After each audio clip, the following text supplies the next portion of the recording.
നമസ്കാരം. മെട്രോ മാറ്റിനിയിലേക്ക് സ്വാഗതം. പത്മഭൂഷൺ പുരസ്കാര നിറവിലാണ് മെഗാസ്റ്റാർ മമ്മൂട്ടി. ഇന്ത്യയുടെ മൂന്നാമത്തെ വലിയ പരമോന്നത സിവിലിയൻ ബഹുമതിയായ പത്മഭൂഷൺ മമ്മൂട്ടിക്ക് ലഭിച്ചതിന്റെ സന്തോഷത്തിലാണ് ആരാധകരും മലയാള സിനിമയും. അഭിനയം കൊണ്ട് മലയാളികളെ ഞെട്ടിക്കുന്ന നടൻ. ഭ്രമയുഗത്തിലും അടുത്തിടെ റിലീസായ ബസൂക്കയിലും അടക്കം പ്രേക്ഷകരെ ഞെട്ടിക്കുന്ന വിധത്തിലാണ് മമ്മൂട്ടി എന്ന 74-കാരന്റെ പ്രകടനം. കലാപാരമ്പര്യത്തിന്റെ തഴമ്പുകളില്ലാതെ ലോകത്തേക്കെത്തിയ PA മുഹമ്മദ് കുട്ടി മമ്മൂട്ടിയായി പിന്നെ മമ്മൂക്കയായി ആരാധകരുടെ മനസ്സിൽ ചിരപ്രതിഷ്ഠ നേടിയിരിക്കുകയാണ്. പുരസ്കാര നേട്ടത്തിൽ നന്ദി അറിയിച്ചുകൊണ്ട് താരം ഒരു കുറിപ്പ് പങ്കുവച്ചിരുന്നു. മാതൃരാജ്യത്തിന് നന്ദി. പത്മഭൂഷൺ സിവിലിയൻ ബഹുമതി നൽകി ആദരിച്ച രാജ്യത്തിനും ജനങ്ങൾക്കും സർക്കാരിനും എൻ്റെ ഹൃദയം നിറഞ്ഞ നന്ദി. എല്ലാവർക്കും റിപ്പബ്ലിക് ദിന ആശംസകൾ എന്നായിരുന്നു സന്തോഷം പങ്കുവച്ചുകൊണ്ട് മമ്മൂട്ടി കുറിച്ചിരുന്നത്.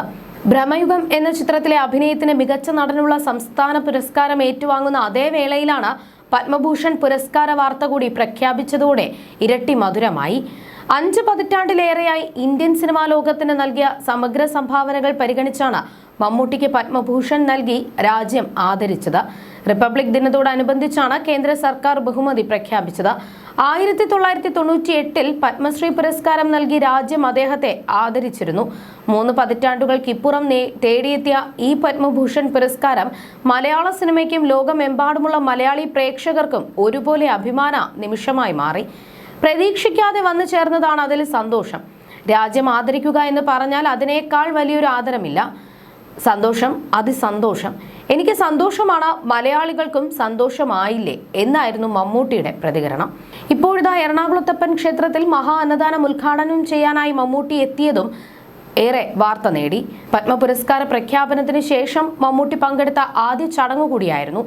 നിരവധി പേരാണ് താരത്തെ കാണാൻ ക്ഷേത്രത്തിൽ എത്തിയത്. ഈ അന്നദാന ചടങ്ങിലേക്ക് തന്നെ ക്ഷണിച്ചതിൽ സന്തോഷമെന്നും തന്റെ ഈ സാന്നിധ്യം നമ്മുടെ സാമുദായിക സൗഹൃദത്തിന് ഉത്തമ ഉദാഹരണമാണെന്നും ചടങ്ങ് ഉദ്ഘാടനം ചെയ്തുകൊണ്ട് മമ്മൂട്ടി പറഞ്ഞു. മികച്ച നടനുള്ള പുരസ്കാരം 7ാം തവണയാണ് മമ്മൂട്ടി സ്വന്തമാക്കുന്നത്. അതേസമയം 32 വർഷങ്ങൾക്ക് ശേഷം അടൂർ ഗോപാലകൃഷ്ണനൊപ്പം ഒന്നിക്കുന്ന പദയാത്ര എന്ന ചിത്രത്തിന്റെ സെറ്റിൽ പത്മഭൂഷൺ മമ്മൂട്ടിക്ക് സ്നേഹാദരം നൽകി. പുരസ്കാര നേട്ടത്തിന് ശേഷം സെറ്റിലെത്തിയ മമ്മൂട്ടിക്ക് സംവിധായകൻ അടൂർ ഗോപാലകൃഷ്ണൻ പൂച്ചെണ്ട് നൽകി സ്വീകരിക്കുകയും പൊന്നാടയണിയിച്ച് ആദരിക്കുകയും ചെയ്തു. ശേഷം ചിത്രത്തിന്റെ അണിയറ പ്രവർത്തകർ എല്ലാവരും ചേർന്ന് കേക്ക് മുറിച്ചാണ് ഈ സന്തോഷം പങ്കുവച്ചത്. മമ്മൂട്ടിക്ക് പുറമെ ചിത്രത്തിലെ മറ്റു പ്രധാന വേഷങ്ങൾ ചെയ്യുന്ന നടി ഗ്രേസ് ആന്റണി, നടൻ ഇന്ദ്രൻസ് എന്നിവരും ആഘോഷത്തിന്റെ ഭാഗമായി. മലയാളത്തിൽ നിന്ന് ഈ നേട്ടം കൈവരിക്കുന്ന 4ാമത്തെ താരമാണ് മമ്മൂട്ടി. പത്മഭൂഷൺ നൽകി മമ്മൂട്ടിയെ ആദരിച്ചത് നമ്മുടെ മന്ത്രിസഭയ്ക്ക് ഇപ്പോഴെങ്കിലും കാണാൻ സാധിച്ചു. കുറെ വർഷങ്ങളായി ശുപാർശ ചെയ്യുന്നുണ്ട്. എല്ലാത്തിനും അതിൻ്റെതായ കാലമുണ്ട്. അഭിനന്ദനങ്ങൾ നേരുന്നു. മമ്മൂട്ടിയുടെ ഓരോ കഥാപാത്രങ്ങളും ഭാവപകർച്ച കൊണ്ട് അത്ഭുതപ്പെടുത്തുന്നു. കാതൽ എന്ന സിനിമയിലെ കഥാപാത്രം ഏതൊരു സൂപ്പർ സ്റ്റാറും ചെയ്യാൻ മടിക്കുന്നതാണ്. സംസ്ഥാന ചലച്ചിത്ര പുരസ്കാരത്തിൽ മികച്ച നടനുള്ള പുരസ്കാരം നേടിയത് മമ്മൂട്ടിയാണ്. ലോസ് ആഞ്ചലസിലെ ഓസ്കാർ അക്കാദമി മ്യൂസിയത്തിൽ ഭ്രമയുഗം പ്രദർശിപ്പിക്കുന്നുണ്ട്. മമ്മൂട്ടി മലയാളികൾക്ക് നൽകുന്ന അഭിമാന നിമിഷമാണ് അതെന്നുമാണ് പ്രിയ നടന് അഭിനന്ദനം അറിയിച്ച് മുഖ്യമന്ത്രി പിണറായി വിജയൻ പറഞ്ഞത്. പത്മഭൂഷൺ നേട്ടത്തിൽ മമ്മൂട്ടിക്ക് ആശംസകൾ നേർന്ന് കമൽഹാസനും എത്തി. ഞാനും മമ്മൂട്ടിയും ഇതുവരെ ഒരുമിച്ച് അഭിനയിച്ചിട്ടില്ലെങ്കിലും അകലെ നിന്ന് ബഹുമാനിക്കുകയും അടുത്തുനിന്ന് വിമർശിക്കുകയും ചെയ്യുന്ന ആത്മബന്ധമാണ് ഞങ്ങൾ തമ്മിലുള്ളത്. ഒരു മമ്മൂട്ടി ആരാധകൻ എന്ന നിലയിൽ എൻ്റെ ആരാധകരും മമ്മൂട്ടിയുടെ ആരാധകരാകണമെന്നതാണ് എൻ്റെ ആഗ്രഹം. പത്മഭൂഷൺ ബഹുമതിയോടെ ഇനി പത്മഭൂഷൺ മമ്മൂട്ടിയായ എൻ്റെ സുഹൃത്തിന് ഹൃദയപൂർവ്വമായ ആശംസകൾ എന്നാണ് കമൽഹാസൻ കുറിച്ചത്. പത്മശ്രീ ലഭിച്ച് 28 വർഷങ്ങൾക്ക് ശേഷമാണ് പത്മഭൂഷൺ നടന് ലഭിക്കുന്നത്. 1998-ലാണ് മമ്മൂട്ടിക്ക് പത്മശ്രീ ലഭിച്ചത്. പതിറ്റാണ്ടുകളായ അദ്ദേഹത്തിന്റെ ചലച്ചിത്ര ജീവിതം പിന്തുടരുന്ന ആരാധകർക്കും മലയാളികൾക്കും ഈ ബഹുമതി ആശ്ചര്യമല്ല, മറിച്ച് വൈകിയെത്തിയ അംഗീകാരമായാണ് അനുഭവപ്പെട്ടത്. പലരും ആ പരിഭവം കുറിപ്പിലൂടെ പങ്കുവയ്ക്കുകയും ചെയ്തു. ഇനിയും മമ്മൂക്കയ്ക്ക് പത്മഭൂഷൺ നൽകിയില്ലായിരുന്നുവെങ്കിൽ ആ ബഹുമതിക്ക് തന്നെ വിലയിൽ ഉണ്ടാകില്ല എന്ന് അവർക്ക് തോന്നിയിട്ടുണ്ടാവും. ഈ ബഹുമതി ഏറ്റവും അർഹിക്കുന്ന പ്രതിഭയാണ് മമ്മൂട്ടി. ഇതൊക്കെ എന്നെ പുള്ളിക്ക് കിട്ടേണ്ടതായിരുന്നു.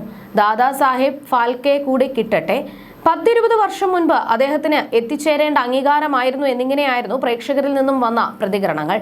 40 വർഷത്തിൽ ഏറെയായ സിനിമാ ജീവിതത്തിനിടെ 8 സംസ്ഥാന പുരസ്കാരങ്ങൾ, 3 ദേശീയ പുരസ്കാരങ്ങൾ എന്നിവ മഹാനടൻ സ്വന്തം പേരിലാക്കി കഴിഞ്ഞു. കളങ്കാവലാണ് അവസാനമായി മമ്മൂട്ടി നായകനായി റിലീസ് ചെയ്ത സിനിമ. മഹേഷ് നാരായണൻ സംവിധാനം ചെയ്യുന്ന മൾട്ടി സ്റ്റാർ ചിത്രം പാട്രിയറ്റ് ആണ് റിലീസിന് എത്താനുള്ളത്. മമ്മൂട്ടിക്ക് പുറമെ മോഹൻലാൽ, ഫഹദ് ഫാസിൽ, കുഞ്ചാക്കോ ബോബൻ, രാജീവ് മേനോൻ, നയൻതാര തുടങ്ങി വലിയൊരു താരനിര തന്നെ സിനിമയിൽ അണിനിരക്കും. അതേസമയം പത്മഭൂഷൺ ലഭിച്ച നടൻ മമ്മൂട്ടിക്ക് മധുരം നൽകിയ ആസിഫ് അലിയുടെയും ടൊവിനോയുടെയും വീഡിയോ സോഷ്യൽ മീഡിയയിലും വൈറലായിരുന്നു. ഞായറാഴ്ച നടന്ന സംസ്ഥാന ചലച്ചിത്ര പുരസ്കാര വിതരണത്തിന് ശേഷം ഹോട്ടൽ ഹയാത്ത് റീജൻസിയിൽ വെച്ചാണ് മമ്മൂട്ടിയെ ഇരുവരും ആദരിച്ചത്. ഇക്കൂട്ടത്തിൽ ബേസിൽ ജോസഫും ഉണ്ടായിരുന്നു. വീഡിയോ കോളിലൂടെയാണ് ബേസിൽ ഈ പരിപാടിയുടെ ഭാഗമായത്. പിള്ളേർ എന്തേലും ആഗ്രഹം പറഞ്ഞാൽ സാധിച്ചു കൊടുക്കണമെന്ന ഡയലോഗിൽ ഉള്ള വീഡിയോയിലൂടെയാണ് ടൊവിനോ ഈ വീഡിയോ ഇപ്പോൾ സോഷ്യൽ മീഡിയയിൽ പങ്കുവച്ചിരിക്കുന്നത്. ഈ വീഡിയോയ്ക്ക് താഴെ ബേസിൽ ജോസഫ് കമന്റ് ചെയ്തിട്ടുണ്ട്. മികച്ച നടനുള്ള സംസ്ഥാന ചലച്ചിത്ര പുരസ്കാരം മമ്മൂട്ടി മുഖ്യമന്ത്രിയിൽ നിന്ന് ഏറ്റുവാങ്ങിയിരുന്നു. ആസിഫ് അലിക്കും ടൊവിനോ തോമസിനും പ്രത്യേക ജൂറി പരാമർശം ലഭിച്ചിരുന്നു. പുരസ്കാരം കിട്ടുന്നത് പ്രോത്സാഹനമാണെന്നും ഒപ്പം അവാർഡ് നേടിയ ആസിഫും ടൊവിനോയും തന്നേക്കാൾ ഒട്ടും താഴെയല്ല എന്നും പ്രായത്തിൽ മൂത്തതായതിനാൽ തനിക്ക് അവാർഡ് കിട്ടിയതാകാമെന്നും മമ്മൂട്ടി പറഞ്ഞിരുന്നു. ഭ്രമയുഗത്തിലെ പ്രകടനത്തിനാണ് മമ്മൂട്ടിക്ക് മികച്ച നടനുള്ള പുരസ്കാരം ലഭിച്ചത്. മമ്മൂട്ടിയുടെ 7ാമത്തെ സംസ്ഥാന പുരസ്കാരമാണിത്. കൊടുമൺ പോറ്റി, ചാത്തൻ എന്നീ 2 കഥാപാത്രങ്ങളെ ഏക ശരീരത്തിലേക്ക് ആവാഹിച്ച് അഭിനയിച്ചതിനാണ് മികച്ച നടനായി മമ്മൂട്ടിയെ തിരഞ്ഞെടുത്തതെന്ന് ജൂറി അഭിപ്രായപ്പെട്ടു. 1 ലക്ഷം രൂപയും ശില്പവും പ്രശസ്തി പത്രവുമാണ് മികച്ച നടന് ലഭിക്കുക. മമ്മൂട്ടിയെ കൂടാതെ വെള്ളാപ്പള്ളി നടേശനും പത്മഭൂഷൺ ലഭിച്ചിട്ടുണ്ട്. അന്തരിച്ച മുൻ മുഖ്യമന്ത്രിയും CPM നേതാവുമായ VS Achuthanandan, justice KT Thomas, Janmabhumi സ്ഥാപക പത്രാധിപർ P നാരായണൻ എന്നിവരാണ് പത്മവിഭൂഷൺ നേടിയ മലയാളികൾ. You're watching me on metromatney.com. metromatney.com. metromatney.com. Subscribe for more videos. Subscribe for more videos. Subscribe here for more videos. Subscribe now. Thank you.